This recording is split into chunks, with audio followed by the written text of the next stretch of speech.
So, right about now, we will have Mr. Deji Akinpelu, who will be speaking on how to use storytelling for effective social change. We'll be taking us through that in the next 15 minutes. So, over to the tech team for the voiceover for Mr. Deji Akinpelu, after which he will come up immediately. Thank you.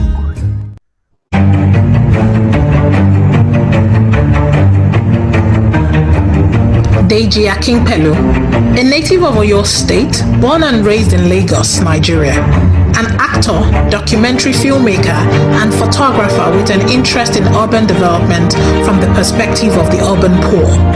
He has produced documentaries on housing, waste management, human rights issues, and women inclusion for international organizations such as Amnesty International, Asians Français de Développement, ADF, and Heinrich Böll-Stiftung Nigeria, HBS.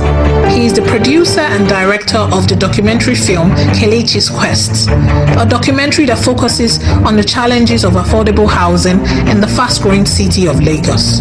Deji is the founder of Rethinking Cities initiative, an advocacy group that focuses on urban development issues and communicating possible innovations using the arts as a means. Please welcome Deji Akinpelu.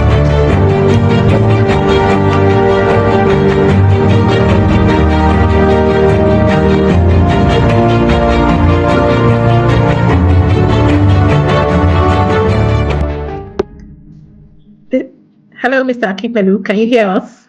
Yes, I can hear you. Please send me that video. We see you. Welcome. Send me that introductory video.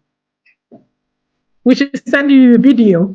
Yes, my head was just swelling like, hey, is this me? Oh, definitely, we will. Welcome. Yeah, okay, let's do this. You have the floor. So, okay, like it was said, my name is Deji Akinpelu. The introductions have been done, so let's just move to the meat of it. I'm a documentary filmmaker, so I'm going to be talking from the perspective of using documentaries as a means of as a storytelling tool for social change, basically. So this is something that I've dedicated myself to in the past few years that I've been doing. I just want to share my experience, and then I know that for documentary filmmaking, usually people always say that how do you get how can you get started in this field?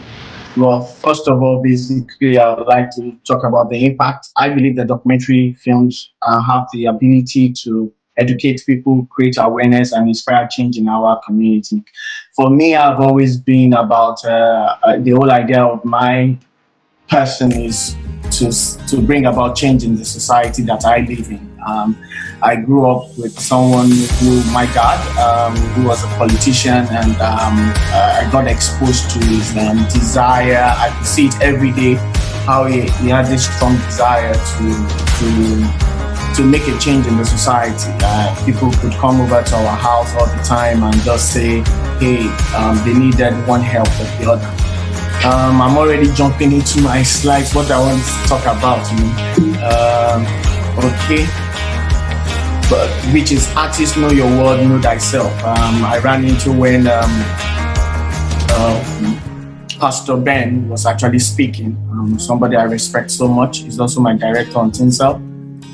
So he's my oga in every way that you could think about it. So he was talking about the power of knowing, researching, knowing. I put it here as knowing your word and knowing thyself. So the connection between these two for me is your ability to know the world that you live in and the issues in it, the characters, the personalities, and all the works, and knowing yourself in terms of what gets you tick, what sparks creativity in you, what is of interest to you. For me, I have come to discover that urban issues and issues that relate to the urban poor is something that comes so close to my heart, and that has created that stream of work for me, because that is where my passion lies. So you're going to be seeing it in the body of work that I'm going to be sharing with you. So I'm just going to be sharing with you my body of work. the work that I've done and how we came about shooting that. My first major documentary production was Kelechi's Quest. But before then, I'd had the desire to shoot, to make documentaries, but I never did. I started a couple and I stopped. But before I could get here, I attempted several times trying to do different projects. And interestingly, there was this project that I'd attempted to do about Atlantic. We started shooting, but we never finished. We never finished that documentary. I had stumbled on a research work, knowledge, research. You can never take research away from documentary filmmaking. It's a research that you do before and you do during and also after. So that's one thing that makes it different from even film. So film, you already know the story from the beginning to the end. For documentary filmmaking, particularly if it's a personal work, you don't know the beginning. You discover new things in the line of work. So I was working on that project with a research paper that was done by an organization I didn't know anything about. I saw on the flyer, the office is in Abuja, but I went ahead to do the documentary. Started shooting the documentary, but we never finished it. But one day I started working for the organization. I didn't even realize that I was already working for the organization that I tried to do a documentary on one of their research works. And they found it interesting that I attempted to do a documentary piece on their research paper. And because of that, I was commissioned to do this documentary that talks about affordable housing in Lagos. So there was a research paper that had been done and all of that. We used Kelechi. So this is the Kelechi, not the Kelechi organizing this program. This Kelechi's Quest is an Hollywood actor. So the whole idea of the documentary was he's going around Lagos trying to find somewhere to live, and he's now interacting with people about the challenges of so trying to get their understanding or what they think about housing in Lagos and the challenges that they face. And then because of it, trying to profile solution. These are just screen grabs from the project. This is one of the people that we interviewed, went to the streets, went to poor areas, went to Makoko, and went to government housing estates. What I just want to bring to say to people who are listening right now is that start from anywhere. Just make sure you make a move. You understand? It's quite interesting to me that the documentary that I was trying to do that led to this documentary, I never even finished it. You understand? I just mentioned the person and said, once upon a time I was trying to do something about Lagos Bar Beach and the Poor Atlantic, and she laughed. And some days later she called me, okay, what about, would you be interested in doing something on housing? And we had to do this. And from there I began a journey to make more documentaries. I can remember sometime in Abuja, I was in Abuja once at the Musaya Agua Center. I was taking pictures of the architectural pictures of Musaya Agua Center. And Amnesty International was having a program there.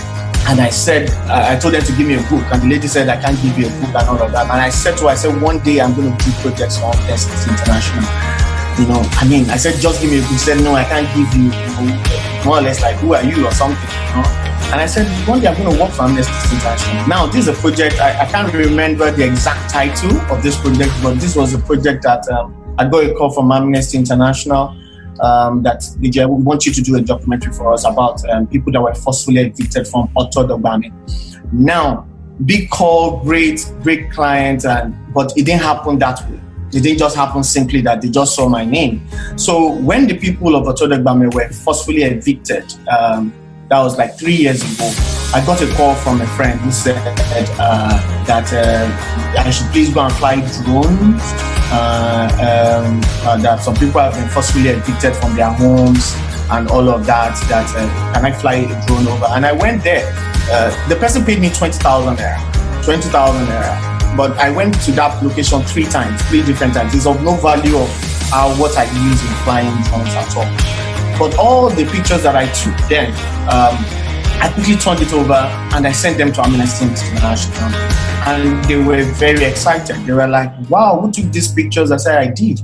Oh, do you want to be paid for it? I said, no, don't pay me. You can have it. And I kept on following the story of the people of Otodogbame. I just kept on following the story, and I kept on talking to them. This is what is happening. And one day they woke up and said, do you know what? We want you to do a story about these people. Where are they now in 2 years? After 2 years of their first eviction. This is a screen grab. This guy lost his friend. His friend died during the eviction, and I had to go back 2 years later for a job originally I was paid 20,000 naira, and now Amnesty is calling me, when they've even first asked me, do you want money? I said, no, I don't want money. This one of the women, sorry, unfortunately I couldn't share so many pictures. There's the mother that lost his son. There was this, inside the documentary also you see a woman, she lost her child that day. Her child died in water that day, and that same day she gave birth to another child. So she lost her baby. Hello, can you hear me? Yes, loud and clear. Oh, okay. So she lost her children. She lost a child that day, and she gave birth to another one that same day. Inside the documentary, you see it's the child that she gave birth to, and she narrated her experience. Like I said, my passion and my desire to see solutions to the issues of the urban poor has driven a whole lot of my work. How many minutes do I still have? Just about 5. 5 minutes. Okay, we've been talking about poetry. This is also a poetry project that I've done called Don't Get Elected to Get Us Evicted. There's a poetry we engage. So also poetry is something that I've also used to communicate and ask for social change. This is a picture of the guy that was shot during Otodogbame. So we got the guy called Anthony Jones or something. He was one that did a poetry song. This is available on YouTube. These are some of the footages from there. Back again, talking about the story of Otodogbame and the challenges of governance and, destroying poor people's houses so that you can build luxury estates. That's all you hear all that in the documentary, and we used it on social media, and we used this particular piece during the election, last year's election, to talk to all the candidates that were contesting to be governor of Lagos State. And because of this project, one of the candidates actually followed us down to Badia East to actually speak about this. Talking about gender inclusion and documentaries on gender inclusion is also one that I've done for the French. Also speaking to this job, very interesting job, got a call, let us come and do a documentary on transportation and women. I can remember, this is translated in French. I can remember that the client called me and said, okay, we want you to come to Abuja and let us have a discussion but like I said, artists, know your word, know thyself. I can remember talking to the man, and the man said, I love your understanding of climate issues, the urban poor, because you're talking about transportation, you're talking about zero to emission, greenhouse gases and all of that. The knowledge I could display to the clients could men like, hey, you are the man to do this job basically. These are some of the images from the documentary, but it's just talking about women, the impact of BRT lanes, the creation of BRT lanes in Lagos, and the impact it's having on women. So we spoke to women bus drivers, women commuters. That's why you have this lady who is a student who spoke about her experience using the BRT bus. Also, a series of documentary that we recently did. We are cataloging prisoners of conscience in Nigeria, which includes Nasu, Shore, Chief Raymond Gold. That documentary features all of those people. Basically, still another body of work that we have done for Amnesty International, documenting prisoners of conscience in Nigeria. And again, like I said, artists, know thyself, know your interest, know what drives you, what is your passion, what is the change that you see in your society, and begin to follow through, begin to study through, begin to research materials, and then there are too many research works out there on any subject. As long as you're an artist and you have interest, just go and check out these things and begin to work. Don't worry, money will find you. Thank you. Thank you. I was going to give you 5 more minutes. 5 more minutes. Yeah. I don't. Yes.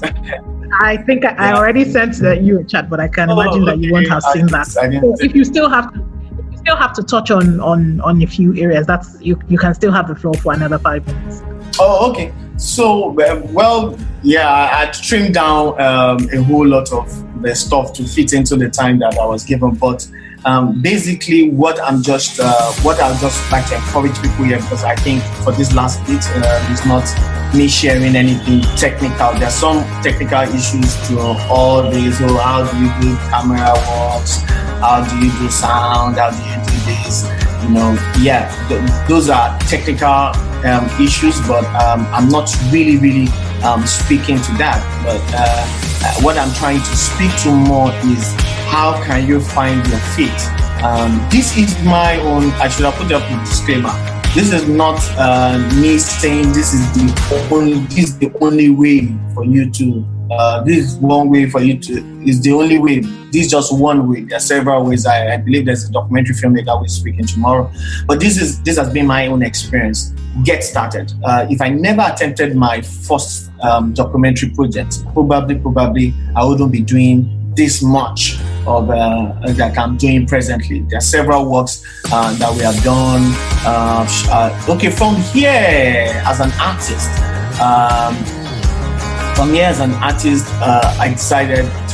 I got support to create and find my own NGO called Rethinking Cities. Rethinking Cities is a group for artists, people who are photographers, musicians, artists, to speak to change in the society. And all this came about from my body of work. I just got that. I just got some other partners who looked at my body of work and were like, come on, you do so many great pictures, you're doing great documentaries. Why don't you bring people together in the arts and begin to speak to change?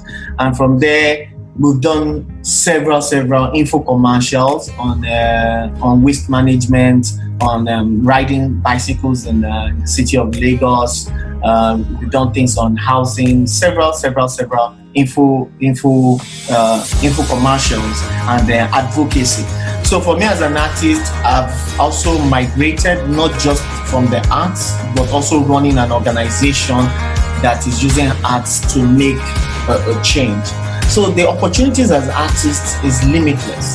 The most important thing is that know your world. I have become, so in a certain circle, they have come to know me as, okay, if you want to shoot documentaries on urban issues or urban poor, you have to speak to Deji. But I had to first of all create that position in my head. I have to first of all say, this is who I have to first of all sit down and say, who am I? You understand? And I got that from Faith. Stop me when my time is up. Will do. Just 2 minutes. Okay, so let me just wrap up in 2 sentences. And me reflecting on who are you? Because for several years I did photography. It's just that I knew that event photography was not my thing. You understand? But I got to know myself more. I decided to sit down to know who I am. And I reflected on my background. Where are you coming from? What was your childhood experience and all of that? And I discovered that my dad was a politician. And I believe there was one thing that I loved was the fact that he wanted to solve people's problems. And that was one thing that I know that my childhood, I really appreciated. People would come. And this has become my own passion, and I'm using the arts to express myself in clamoring for a better city, a better nation, a better place for people to live in. Thank you so much, Mr. Akinpelu. We really appreciate you. That was quite, I like all the visuals. Seeing a Danko box is always very interesting, especially when you think of, when you're driving on the road and you see the kind of, anyway, let's not go there. Just interesting to see Danko box, that's all. We have 1 or 2 questions here. Okay, so I'll start with the comments. There's a comment from Chisom who is saying, a very interesting and insightful presentation, Mr. Akinpelu. So thank you, Mr. Akinpelu. There's a question here from Tife. He or she, sorry, I don't know if it's the gender. He or she is asking, do you have to get the consent of every single person in your work photos or videos? I'm sure she's talking about the documentary. These people have so consent is very, very, very important. So definitely, even with a whole lot of your clients, there's what we call model release. But you would see some pictures that they're just general pictures of the city of Lagos and some people walking all around, you understand? Because also there are editorials, like this woman, you have to get her consent. Let me just so like this guy, you have to get his consent, you have to sign and all of that. She has to sign, you understand? Kelechi has to sign the contract, the man that is talking to, yes. So is a very, very, very important part of your project to get people's consent. There's a release form, even for photography, we do that. It can be quite challenging. I think I was in Mina, shooting in Mina, and I went to villages, inside village, and you want to take the woman's picture. The woman, they don't even know what is in nature, they don't know anything. By force, by fire, one way or the other, they just have to sign. This is their thumbprint or something. They don't even know what it is or something. But you just have to save yourself a whole lot of headache or potential lawsuits. Okay. Yeah. So just the final question, if you in just 1 minute. So someone is asking, how do I find my voice and use it to address societal ills such as rape, politics, etc., without losing the touch of story? How do I find my voice and use it to address societal ills without losing the touch of the story? And that's, in terms of shooting documentaries and all that. How can you find, I think the touch of the story and finding your voice I don't know, I think in my head is like sounding like two separate things, but because finding your voice, you can never lose touch of anything. It's your voice. You understand? Or maybe you're trying to address something. There's also something about this kind of documentary filmmaking whereby, not losing truths, not constructing truths, not forcing people to, there's that discussion. But finding your voice is also what I've been talking about, which is you have to know who you are. You have to do a self-reflection. What is my passion? Like you have said, rape is of great concern to me. Fantastic.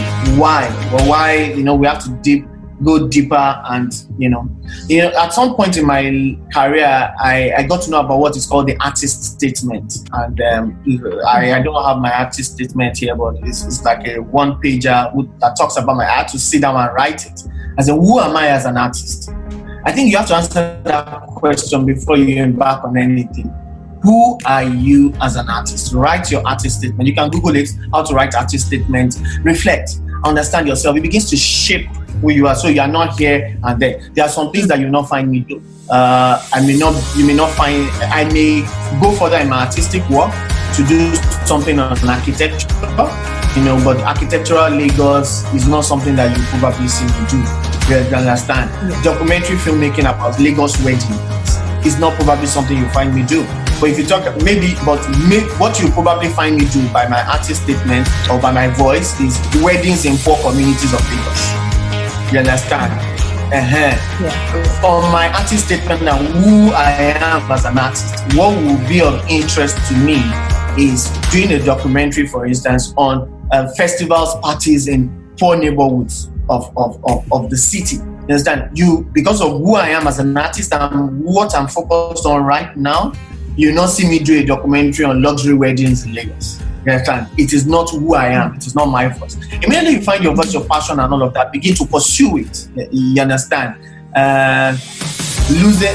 Crafting a message is another thing, and not losing it. You understand? Taking control of even sometimes is also there's issue of integrity.